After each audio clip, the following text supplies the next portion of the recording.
Vous êtes-vous déjà demandé comment l'art du culturisme est né? Pour comprendre cela, nous devons remonter à des temps anciens. Imaginez-vous au cœur de la Grèce antique, où le concept de perfection physique n'était pas seulement un désir, mais un idéal de société. Cet idéal était tellement ancré dans leur culture qu'il a donné naissance à l'haltérophilie et aux exercices de conditionnement physique. Les Grecs ne croyaient pas seulement en la puissance d'un esprit fort, ils vénéraient également un corps fort. Ils pensaient que la force physique et l'agilité témoignaient de la discipline et de la détermination d'une personne. Cette croyance était tellement profondément ancrée qu'elle était célébrée dans le rassemblement le plus prestigieux de toute la Grèce, les Jeux olympiques antiques. Ces Jeux ne mettaient pas seulement en avant la prouesse physique, mais consolidaient également l'idée qu'un corps bien bâti était un symbole d'honneur, de respect et d'admiration. Ainsi, les fondements du culturisme ont été posés en Grèce antique, une société qui valorisait véritablement la perfection physique. Faisons un saut jusqu'à la fin du XIXe siècle et au début du XXe siècle, où la forme moderne du culturisme a commencé à prendre forme. Plongeons maintenant dans l'ère des pionniers modernes, où des figures comme Eugen Sandow, considéré comme le père du culturisme moderne, ont commencé à émerger.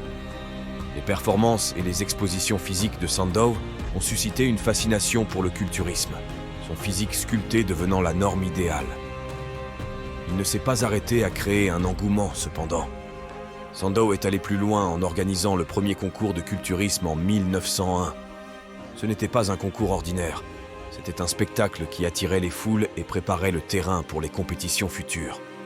Le spectacle, la tension, l'admiration, tout cela faisait partie de ce nouveau monde du culturisme.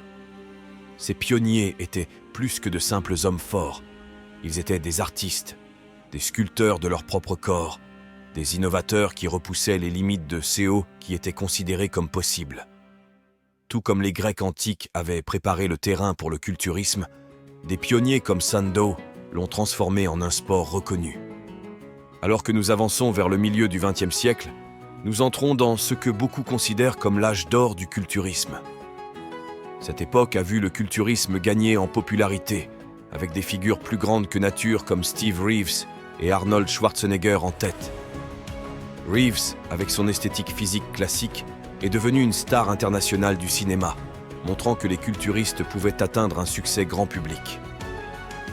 Puis est venu Arnold Schwarzenegger, dont le charisme et le physique impressionnant ont fait de lui un nom familier, propulsant encore davantage le sport aux yeux du public. Durant cette période, les compétitions de culturisme ont commencé à prendre de l'ampleur.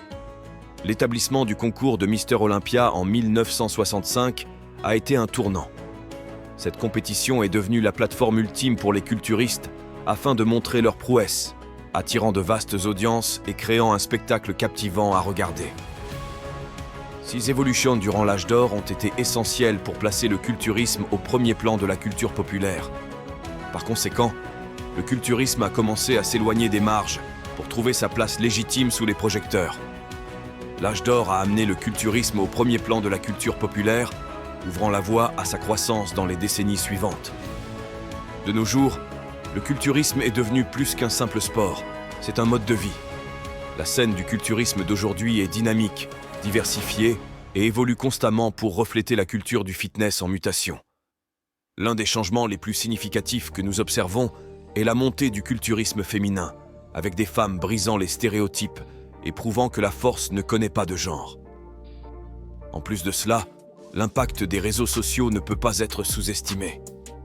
Ils ont non seulement popularisé le sport, mais l'ont également rendu accessible à tous, offrant une plateforme pour que les culturistes inspirent et soient inspirés. L'approche actuelle du culturisme est également de plus en plus scientifique. Les jours des régimes alimentaires aléatoires et des entraînements au hasard sont révolus. Désormais, les culturistes planifient méticuleusement leur nutrition et leur régime d'entraînement, souvent avec l'aide de professionnels, pour maximiser leur performance et leur physique. De ses origines antiques à sa popularité moderne, le culturisme a résisté à l'épreuve du temps, évoluant continuellement tout en restant fidèle à ses principes fondamentaux de perfection physique et de force.